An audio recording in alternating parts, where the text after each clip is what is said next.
Sarvamanthan news महाराष्ट्रामध्ये आपलं स्वागत। पाहूयात आजच्या टॉप 10 हेडलाईन्स।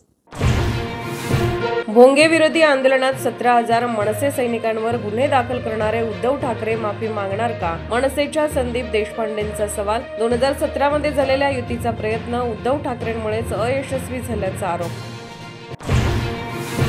महाराष्ट्रद्रोह्यांच्या पंक्तीला बसणारेही महाराष्ट्रद्रोही संजय राऊतांचं वक्तव्य। उद्धव ठाकरेंनी कोणतीही अट ठेवली नसल्याचं केलं स्पष्ट। पुण्यातील तनिषा भिसे मृत्यू प्रकरणी दीनानाथ रुग्णालयाचे डॉक्टर सुश्रुत घैसास यांच्यावर गुन्हा दाखल। सूर्या मणिपाल इंदिरा IVF रुग्णालयावरही पोलिसांच्या रडारवर। मनसेच्या संदीप देशपांडेचं सरसंघचालक मोहन भागवतांना पत्र।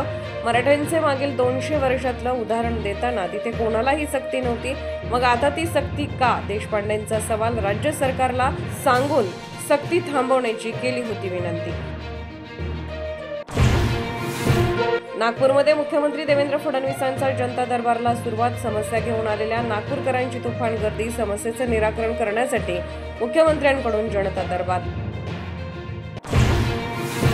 अजित पवारांनी माझा राजीनामा स्वीकारलेला नाही, समीर भुजबळांचा दावा। तर समीर भुजबळ अजितदादांकडून हुसकवलेला माणूस सुहास कांदेंनी डिवचला।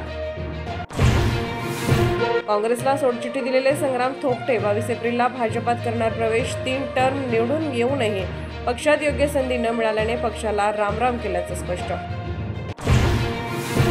FSSAI ला लॉक पदार्थाबाबत नागरिकांच्या सूचना मागवल्या। अनलॉक पदार्थ असल्यास मेनू कार्डमध्ये उल्लेख करण्याची मागणी।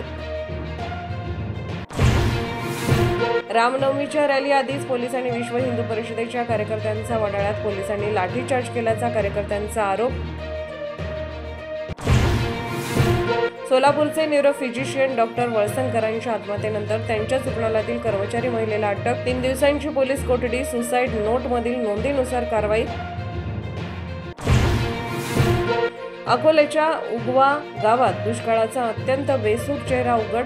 नळाला महिन्यातून एकदाच पाणी येत असल्याने पाणी विकत घेण्याची वेळ। पाणी चोरीला जाऊ नये म्हणून पाण्याच्या टाक्यांना कुलूप।